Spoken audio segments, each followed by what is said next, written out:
Assalamualaikum warahmatullahi wabarakatuh. Kembali lagi di channel Faisal Official 20. Yuk, bagi teman-teman yang belum subscribe dulu YouTube channel ini. Kali ini kita akan menceritakan kisah lucu Abu Nawas kalahkan 3 orang tuli marah-marah cukup dengan melotot. Inilah cerita lucu Abu Nawas dengan 3 orang tuli. Dikisahkan, ada seorang gembala yang mempunyai masalah dengan pendengarannya, alias tuli. Meskipun tidak bisa mendengar sejak lahir, ia tidak pernah mengeluh dengan kekurangannya itu. Kegiatan sehari-hari pria tuli itu adalah mengembala domba-dombanya di bukit padang rumput yang tidak jauh dari rumahnya. Suatu hari, saat sedang mengembala domba-dombanya, ia merasakan sakit perut. Ia sudah tidak mau kuat menahannya untuk buang air besar. Kebetulan ada seorang yang tidak jauh darinya sedang memotong rumput. Si gembala lalu menghampirinya dengan memberikan pesan, "Hai kawan, tolong jaga domba-dombaku ya, dan tolong awasi jangan sampai ada yang berkeliaran hingga tersesat. Aku akan pulang ke rumah sebentar untuk buang air besar," kata si gembala tersebut. Ternyata pemotongan rumput itu juga tuli. Dia tidak mendengar apapun yang dikatakan si gembala. Pria pemotong rumput mengira kalau si gembala mau meminta rumputnya. Ia pun menjawab, "Enak saja, mengapa kau tidak mencarinya sendiri? Aku di rumah juga banyak hewan ternak yang harus diberikan makan. Sudah, sana pergi, jangan ganggu aku," kata si pemotong rumput sembari menggerakkan tangannya. Dikarenakan sama-sama tidak bisa mendengar, si gembala mengira gerakan tangan dari pemotong rumput merupakan isyarat bahwa dirinya bersedia dan menyuruh cepat pulang. "Terima kasih kawan, kau benar-benar telah menolongku," kata si gembala. Ia lantas segera berlari pulang ke rumah. Setelah menuntaskan hajat buang air besar, si gembala kembali menemui pemotong rumput. Si gembala menghitung domba-dombanya dengan cermat dan jumlahnya masih lengkap. Dalam hati dia bergumam, "Sungguh luar biasa pribadi pemotong rumput itu. Dia benar-benar bisa dipercaya. Ia telah menjaga domba-dombaku tanpa mengharap ucapan terima kasih sama sekali. Sungguh pribadi yang luar biasa. Oh iya, bukankah salah satu dombaku ada yang pincang? Lebih baik aku berikan kepadanya sebagai rasa terima kasih. Pasti akan menjadi makanan yang lezat untuk keluarganya," ujar si gembala. Dia lalu memanggil domba tersebut dan menghampiri si pemotong rumput. "Hai kawan, terimalah hadiah dariku, karena engkau telah menjaga domba-dombaku," kata si gembala sambil menunjukkan domba pincangnya. Melihat hal itu, si pemotong rumput malah menjadi marah. "Dasar kurang ajar, aku tidak melihat apapun yang terjadi selama kau pergi.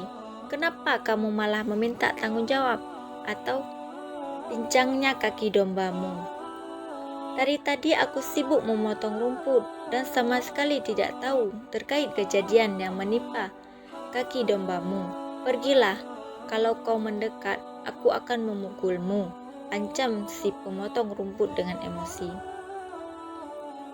Si gembala pun menjadi heran, kenapa si pemotong rumput tiba-tiba marah kepadanya. Tidak beberapa lama kemudian, lewatlah seseorang dengan menaiki kuda.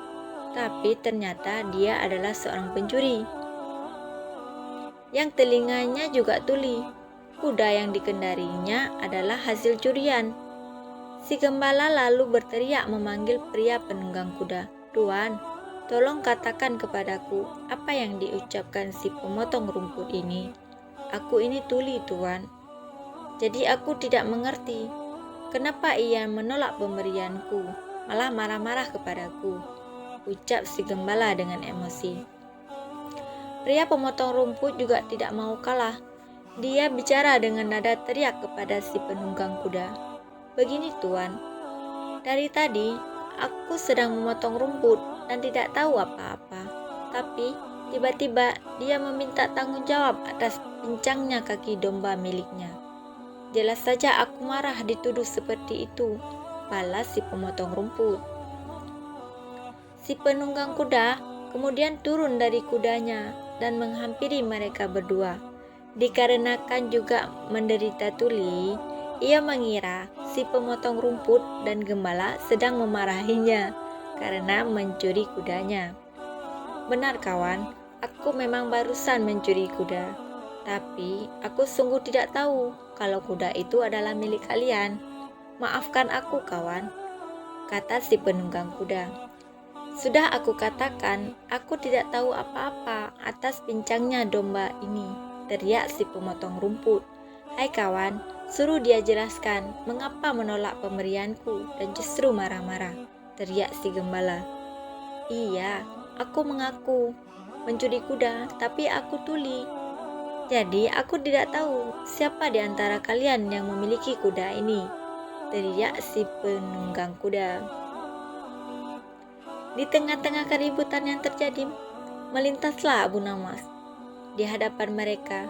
Kala itu, Abu Nawas sedang mengalami sakit gigi. Untuk menggerakkan mulutnya saja sakit bukan main, apalagi berbicara. Ketika melihat kehadiran Abu Nawas, mereka mengira itu adalah seorang sufi yang alim dan sakti. Sebab dari penampilannya, Abu Nawas menggunakan jubah layaknya ulama sufi terpandang. Si pemotong rumput lalu menghentikan Abu Nawas dengan menarik jubahnya.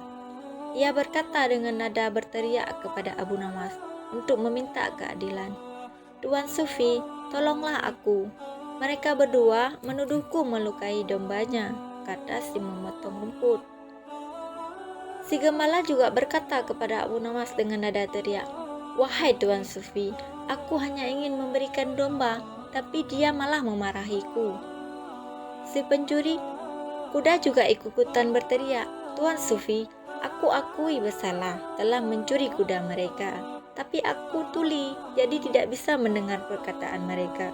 Aku tidak tahu siapa sebenarnya pemilik kuda ini," ucap si pencuri kuda. Mendengar pengaduan mereka dengan nada teriak, membuat sakit gigi Abu Nawas bertambah tidak karuan. Ia hanya bisa menatap tajam, penuh amarah ke arah ketiganya. Mata hitam Abu Nawas menusuk tajam ke mata mereka bertiga secara bergantian. Ketika orang itu mengira Abu Nawas sedang berusaha keras mencari petunjuk atas kebenaran dari situasi ini, mereka bertiga pun mulai takut dengan sorot mata tajam Abu Nawas. Mereka takut kalau Abu Nawas akan menyihir mereka atau setidaknya mengembalikan kemauan mereka. Melihat sikap Abu Nawas yang menakutkan itu, si pencuri kuda langsung melompat ke punggung kudanya dan segera memacu kudanya lari kencang-kencang. Begitu pula dengan